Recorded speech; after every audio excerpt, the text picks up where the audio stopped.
There comes a day when I'll be the one you'll see. It's gonna, it's gonna be May. So, as much as I would have liked to continue that, there's not enough time. I have a big old box of things that I'm gonna show off. Things that I bought from a sale on Facebook in one of the tape movie groups that I'm in. I am Liv, if any of you are here that don't know. I like movies and singing and clothing and talking about mental illness, and kind of my space kind of encapsulates those things. Hopefully. Eventually. That's the plan. But I have a big old box of things that I wanted to show off, and it's been like a couple weeks since the sale. Like, I got this a while back. This is from Eliza. She is on, I don't remember what her Instagram is, but I will put it in the description box below. She's just super cool, and like every VHS September, I don't even know how to pronounce that. She's just like the best. She like does little videos and has like full-on costumes, and it's amazing. So she just seems like a delightful person, and she was doing some downsizing, and so yeah, this is everything that I bought from it. I started to unwrap it because I thought it would take like 5 years if I did the whole thing on camera, so I just left a little bit left undone or whatever. Yeah, okay, good talk.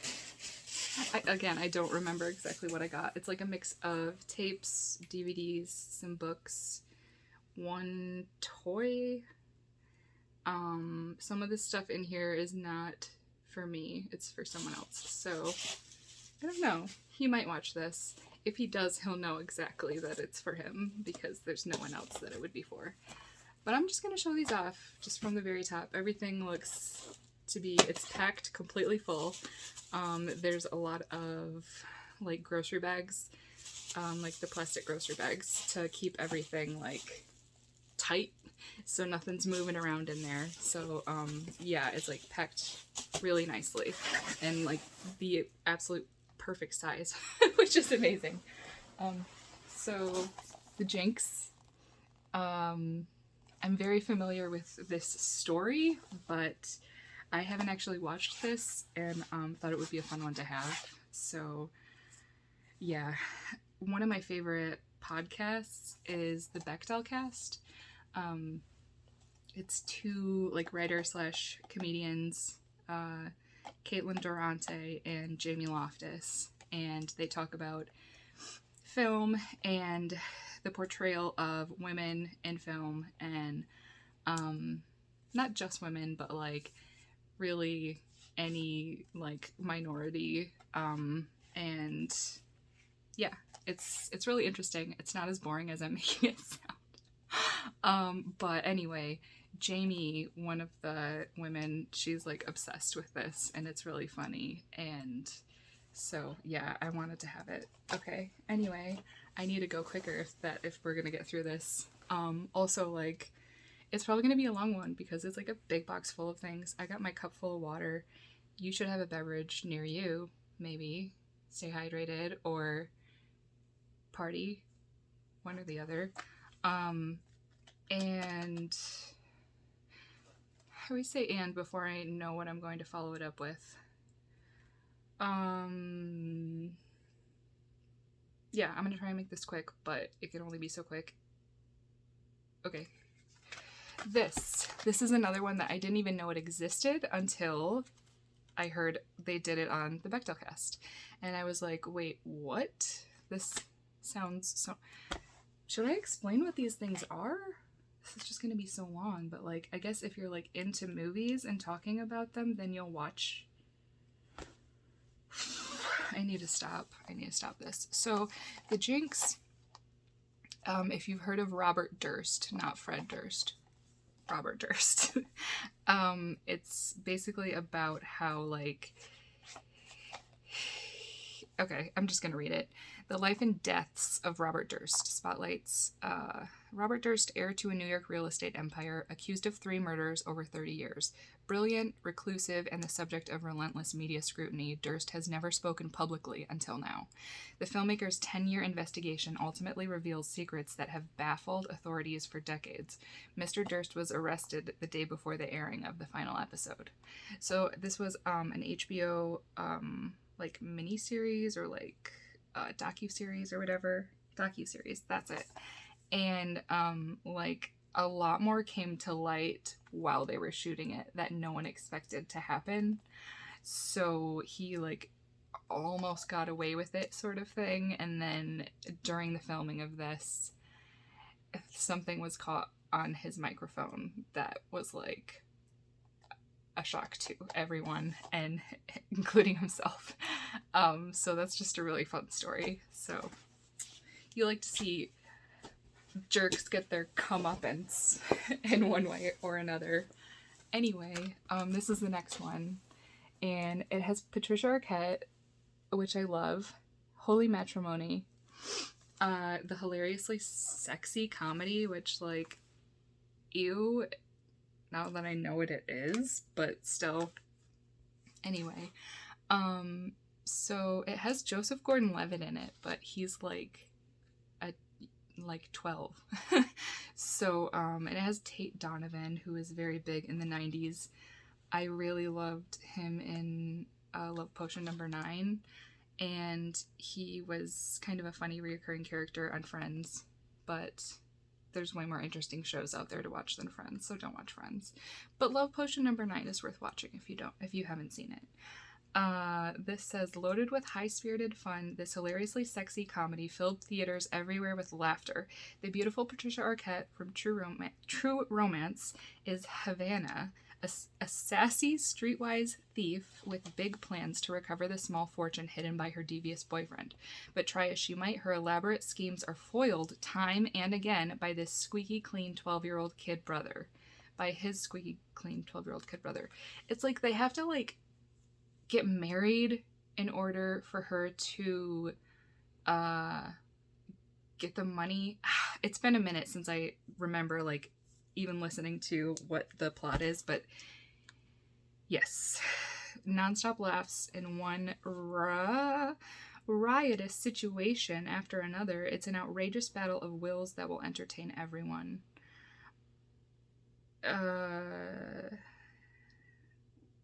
What year is it from? I knew I shouldn't have even asked what year is it from, because I'm not gonna know. But it's like, I'm gonna guess it's from like 1990, if I had to guess. Gosh, I need to go faster. Okay. Monsters? What is this? I don't know. I guess it just looked weird. I don't know. Maybe I Googled it? Why did I pick this? Not your average alien invasion movie. 6 years ago, NASA discovered the possibility of alien life within our solar system. A probe was launched to collect samples, but crashed upon re-entry over Central America. Soon after, new life forms began to appear, and half of Mexico was quarantined as an infected zone. Today, the American and Mexican military still struggle to contain the creatures. Our story begins when U.S. journalist agrees to escort a shaken American tourist through the infected zone to the safety of the U.S. border. Special effects are jaw-dropping. So I think I was like, oh yeah, alien movie. Cool. A Serious Man. I don't think I've ever actually seen this. As many times as I've seen this cover and like seen it while scrolling Netflix, I've never seen it. But it's a Coen Brothers movie, which you really can't go wrong with those. I guess it's funny. That's what this says, so it must be true. Joel and Ethan Coen return to their comedy roots with this original and darkly humorous story about one ordinary man's quest to become a serious man. Physics professor Larry Gopnik, played by Michael Stuhlbarg. Okay, I recognize him. Can't believe his life. His wife is leaving him for his best friend. His unemployed brother won't move off the couch. Someone is threatening his career. His kids are a mystery, and his neighbor is tormenting him by sunbathing nude. Oh, okay. Struggling to make sense of it all, Larry consults 3 different rabbis, and their answers lead him on a twisted journey of faith, family, delinquent behavior, and morality. In the film, critics rave is seriously awesome. That's kind of vague, but sure. I mean, I guess that's overall a really positive thing. Seriously awesome. I don't know why I'm using that voice when I say it. I'm going to keep saying this. I know it's going to be annoying, but like, I really do enjoy talking to you in the comments about movies. If you've seen them, or if I bring one up that I'm not even showing off, let's talk about it, man. I don't know a lot of the like obscure ones. I'm kind of, even though I've been in the game of collecting for many years, like 7 or 8 years, 8 or 9 years. Oh my gosh, Jesus. Sorry. Okay. I don't know about a lot of movies, but I love them and I love talking about them. And oh, this is wrapped? I didn't even realize that. Dang, okay. So Shakes the Clown, another one I haven't seen, but Bobcat Goldthwait, is that how you pronounce it? And then Julie Brown, Downtown Julie Brown, loved by children, desired by women, adored by bartenders everywhere. It just seems like a really bizarre one. Bobcat, my first experience with him, here we go again with stories, is from one of the episodes of Are You Afraid of the Dark? The Tale of the Wish. The Tale of the Final Wish. I think it's called The Tale of the Final Wish. And he's like a Sandman boogeyman that's like under this girl's bed. And he has his like just really outrageous voice that he has. And I had nightmares. I had nightmares about him as that character, but he is great. Anyone named Bobcat, I mean, you gotta love him, right? You got to. So this says the Citizen Kane of alcoholic clown movies.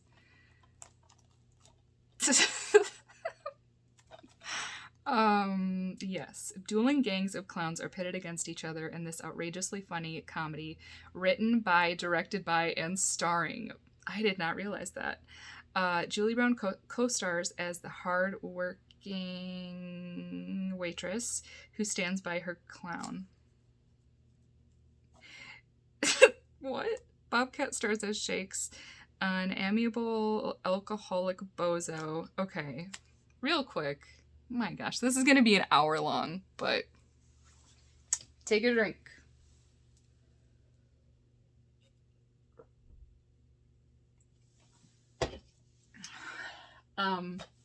Alcoholic bozo just had me think of I Think You Should Leave.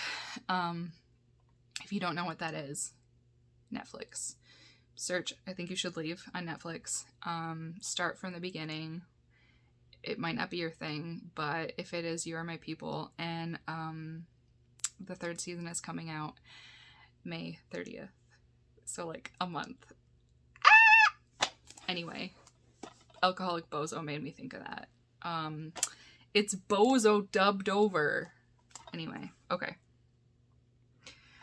Oh, where did I leave off?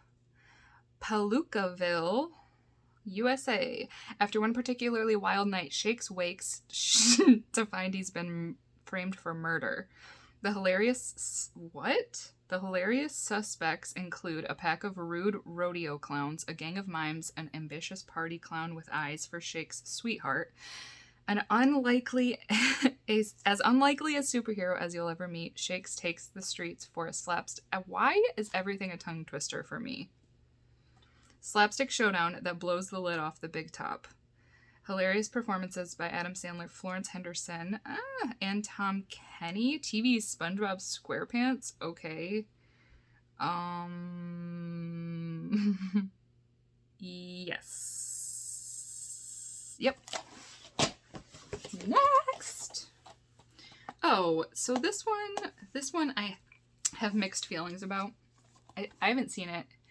I know every movie dude is gonna be like, it's amazing, it's perfect, you're a dum-dum.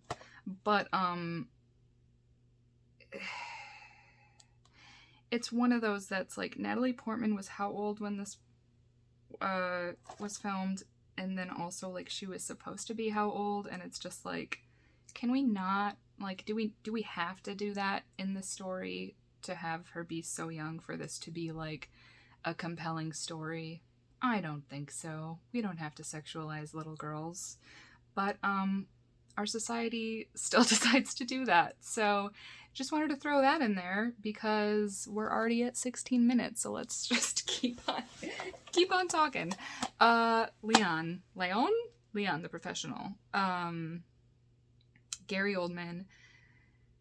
Jean? I'm gonna be the pronunciation dum-dum. Okay, Natalie Portman, this is like very iconic role for her. She's like a young girl that's like, what they're like, vigilantes or some, I don't even know. What is it? Explosive.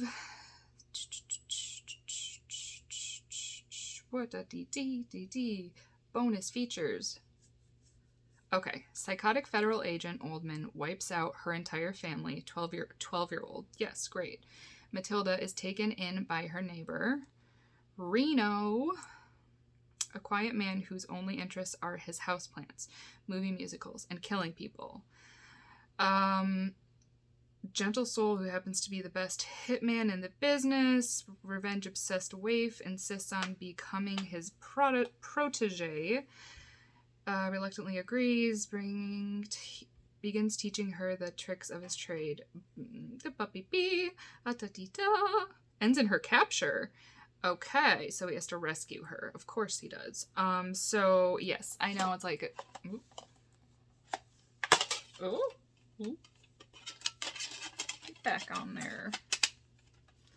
I know I'm gonna like it. Like I know it's gonna be like a good film, well made and like compelling. I know. We don't have to talk about it, it's fine.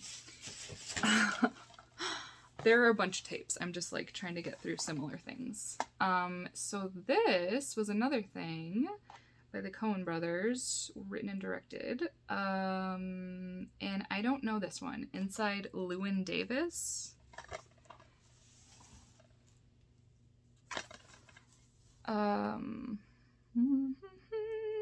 Follows a week in the life of a young folk singer as he navigates the Greenwich Village folk scene of 1961. He's struggling to make it as a musician against seemingly insurmountable obstacles, some of them of his own making, living at the mercy of both friends and strangers. His misadventures take him from the basket houses of Greenwich Village to an empty Chicago club on an odyssey to audition for a music mogul, and back again, brimming with music performed by Oscar Isaac, Justin Timberlake, and Carey Mulligan. She sings. Marcus Mumford and Punch Brothers, an epic on an intimate scale. It represents the fourth collaboration with multi-Grammy and represents the Coen brothers' fourth collaboration with multi-Grammy and Academy Award. Academy Award-winning music producer T-Bone Burnett. I got through it. We did it. Do you like the Coen brothers? I know you do. What's your favorite Coen brothers movie? Is it The Big Lebowski? I really like Fargo. I'm gonna stop. Okay. So, The Alien Connection, Horror Planet, I think this was another one that I like Googled or something. What is this?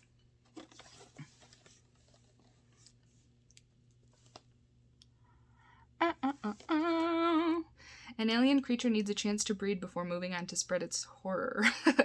When a group of explorers disturb it, the years of waiting are over, and the unlucky mother-to-be will never be the same. Oi! That sounds fun. 1980. 1980. Fun! Something Wicked This Way Comes. I have a copy of this, but it's basically like a family video copy that has one of the clear clamshells around it. So I thought this would be good to have. I haven't actually seen it. I've seen some parts, but I don't. Ray Bradbury's cool. I mean, like, he's a good writer and his stories are good, cool and stuff and things and darkness and... Okay. Got a naked tape. Which witch is which? It's like a Cartoon Network little thingy. Fun. Love it. Fun times. Oh, this was cool. This was really cool. This is a book, but like, look how neat this is. I say but. This is a book, but it's actually really cool. Books are cool, guys. You should read. Don't be like me, getting tongue-tied at every back of the movie. Tales of Terror and Suspense. This looks really neat. Like, I love the coloring even. And it's got like the color, you know, words and stuff. Mystery and terror lurk in the pages of these great suspense tales. So it's like, yeah, Poe, other names, Bram Stoker, Bradbury, other names that I don't recognize. That's enough. Okay, so sorry about it. This is one I already have. That's my Michigan accent. Already. Okay. But it's always good to have doubles. You know, triples makes it safe, but doubles are good. And I figured if I ever do want to do some sort of like gift exchange thing, I'm always like really nervous that like my stuff isn't going to be like exciting enough or something. I don't know. I have low self-esteem. Okay. But like this is one of the greatest. If you aren't familiar with the Paper Brigade, that was actually like me finding a copy of the Paper Brigade at a little, I think it's called Bibles for Mexico, this little thrift shop on the west side of Michigan. I don't even remember where it was, but I got like 5 VHS for $1, I want to say, and the Paper Brigade was one of them. I found it at this little like Christian thrift store, and this is amazing. I guess it's not a Disney Channel movie. I guess it's not, I don't know. I thought it was like a Wonderful World of Disney, like Saturday night. Was that Saturday or Sunday? Oy. But anyway, oh my gosh, you guys, is anyone still here? Hi, say hi in the comments if you're still here. Hi, am I talking to myself? I usually am. But yes, Robert Englund. That's really all you need to say, all you need to hear, all you need to know. Freaking Grover. Kyle Howard. He was in the things. House Arrest. Another good one. I love House Arrest so much. There's so many good parts in it and so many good actors. And if you haven't seen that one, that's another one that you should see. Yeah. Anyway, nah. What's wrong with her? Waxwork 2. I think I have the first one in Lansing, but I don't think I have this one. I really need to make a list of what I have. And I didn't even tell you what this was. This is the coolest thing. Okay. So I found this. I posted all my tape finds. I used to be like super, like, not super, but like much more prevalent, active, if you will, in the tape community on Instagram and on Facebook, but a lot on Instagram. And I would like post all of my finds. This was when I was going like crazy. Just, I went from like 0 to like thousands over the course of a couple of years, right? Not too much. So I posted this one and I got more like follows and likes and multiple message requests from people that I didn't know being like, are you going to sell that? Because it was like kind of rare at the time. I feel like it's not as rare. I don't know. People know that there's like Christian copies, whatever. I don't know what it is, but if you don't, just do it, find it, get it. It's very weird and it's great. And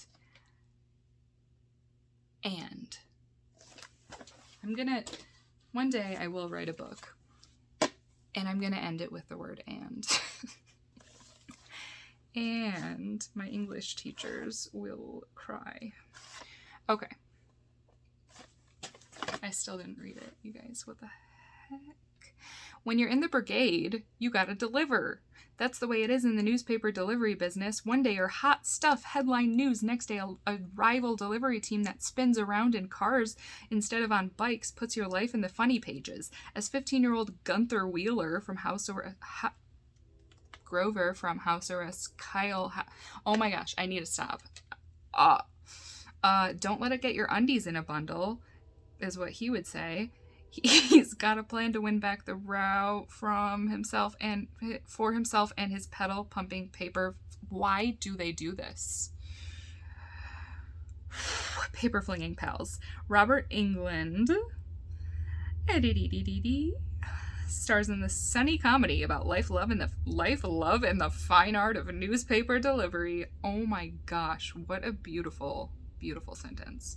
He plays Crazy Man Cooper, one of many obstacles Gunther and his buddies face. And does he only do characters whose names start with G? Like Gunther and Grover are very funny names. And okay, anyway, his buddies face in this contest for supremacy among the newsies of Pleasant Valley.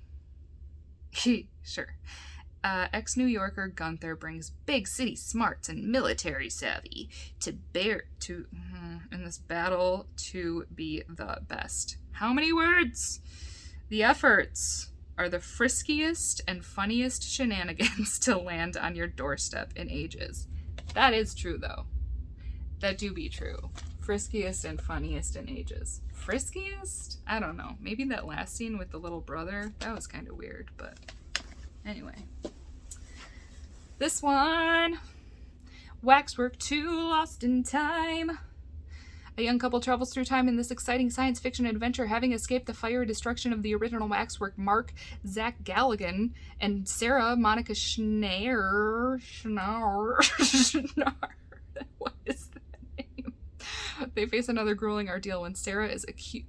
Ordeal? Snardeal. Schnardeal. Oh no. Sarah is accused of murdering her stepfather, fleeing through the doors of time in a desperate search for proof. I feel like people are like, let's put the craziest sentences together on the back and see. No one's gonna care. Somebody cares. You know, only like 30 years later, somebody cares. This is from 91. Nice. Good call. I don't know where I left off. Doop-a-doop-boop. Yes. Ordeal. Sarah is accused of murdering her stepfather. Of course she would be. Fleeing through the doors of time in a desperate search for proof of her innocence, the two lovers find themselves caught in the eternally recurring battle between good and evil. Together they must stop one of the most powerful and demonic figures of all time, Lord Scarabus, Alexander Godunov. If I just sing the names, no one will pay attention at my bad pronunciation. An action-packed, clever science fiction thriller. It will take you on a terrifying journey through the centuries. Ba, ba, ba! Oh. France of 92. France from 92. So that'll be fun to check out. Oh. I've never been to France. Well, I never been to France. Good Times movie. Classics. Gotta see what's on that. Sometimes it's fun. It's like a little mystery. What's it gonna be? Oh, what's it gonna be? Got a little MTV Unplugged Mariah Carey. Love that very much. We love 90s Mariah. Yeah, that pretty much explains itself. Doobly-doo. Oh, this sounded weird. I didn't even know this. Let's see. The Robin Hood Gang. Do you know it? This just seems like it's something up my alley as far as like weird kid things go. Look at it. It looks so goofy. What? What the? What? My nose is so itchy. Do you guys have bad allergies right now? Or is it just me? Okay. Yes. The attic of Brad and Frankie's apartment building holds a suitcase full of cash. Of course, there's always these suitcases full of cash in the 90s. Why isn't that a thing now?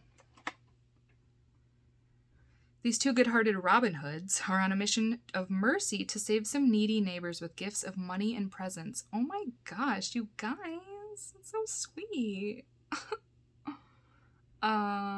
But the suitcase belongs to a bank robber, and now the two young heroes must figure out a way to capture the thief and return the money while saving their neighbors one last time. Okay, but for real though, like this is giving me like kind of like, what is it? Preston Waters? Myers? Macintosh? Blank Check. It's giving me kind of like Blank Check kind of vibes. Like not the same story obviously, but like similar vibes. Similar vibes for sure. Okay, this looked great. Look at this. Fallen Angels? Look at these fallen angels. I want to be a fallen angel. Michael Ironside, of course. Every secret has its price. So, abandoned and filled with a mysterious past, Holy Angels School for ghouls. I wish. Yes, Girls is about to reveal its secrets of betrayal, jealousy, and vengeance. Rumors of haunting, paired with a desire to forget the disastrous fire that took place 5 years before, have kept the truth of Holy Angel's last days buried with the innocent victims. A documentary crew headed by an aggressive Hollywood agent descends upon the school to boost the faltering fortunes of their client, who is one of the 4 survivors of the fire. Hoping to capitalize on the tragedy, the agent plans to unlock the secrets left behind in the scattered ashes. I didn't really, like, retain any of that, but, it looks like it's going to be a great time.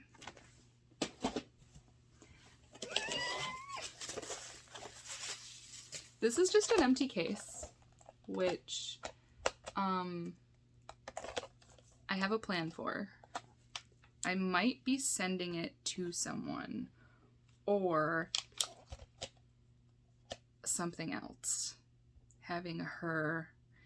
There might be an extra tape involved in the future that this may be useful for.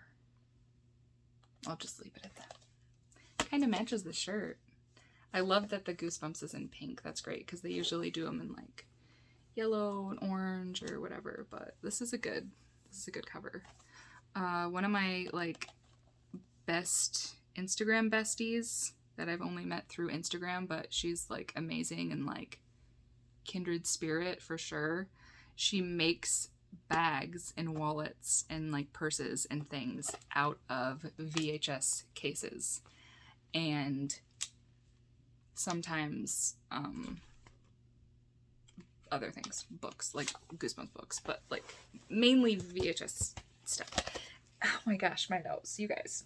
Oh my gosh, I'm so sorry.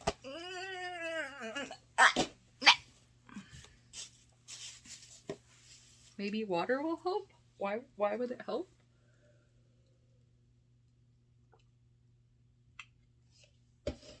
Nope. Nope.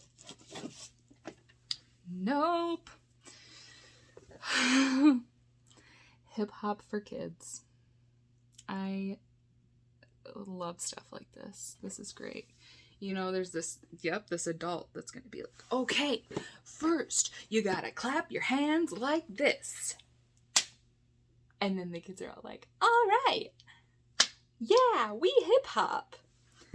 I mean, I don't know exactly what it is, but Hip Hop for Kids is a 30-minute video introducing kids to hip-hop dance. Our host, Roger G., a featured dancer with Michael Jackson, Stevie Wonder, and Lionel Richie. Okay, Roger G., look at you go. Leads our kid dancers through the fun hip-hop workout.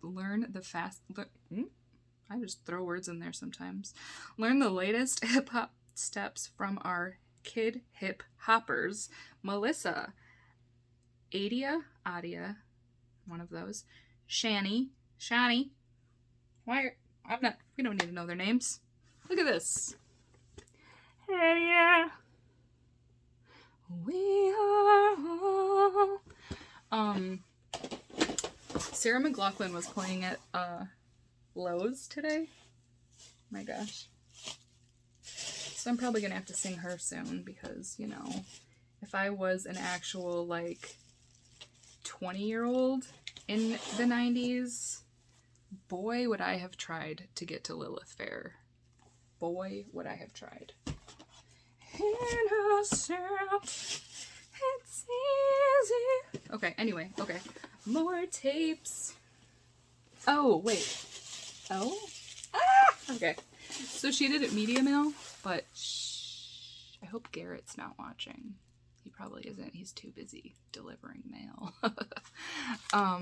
There was one teeny tiny thing in this gigantic box that wasn't media mail. So, does it really not have to be shipped to media mail? I decided. It was my, she asked, and I was like, yeah, that's cool. If we get caught, we'll go down trying. I just want to hang out with my tape friends and do crimes. 37 minutes, you guys. I'm sorry. Anyway, we'll save these for the end. There's a couple books and a magazine. What is that? Yeah. Mike, I'm talking about you. Mike Rowland. If I would have been talking about the other Mike, I would have said Sears. I know sometimes you guys watch these, but Mike Rowland, I'm going to tell you when to stop watching. Because I'm going to show some things at the end that I will probably wait until August to give you. Okay, what have we got? We got some more. Should I just stop it now and maybe do a part 2?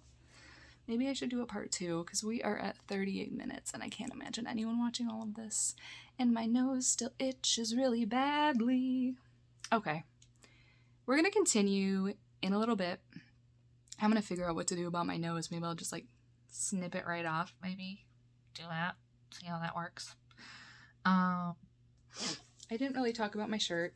It's Shein, but I thrifted it, so don't hate me. And this is the 3rd appearance that it has made in any of my videos. First time wearing it. Not an outfit repeat or anything like that, but I showed it off in a haul.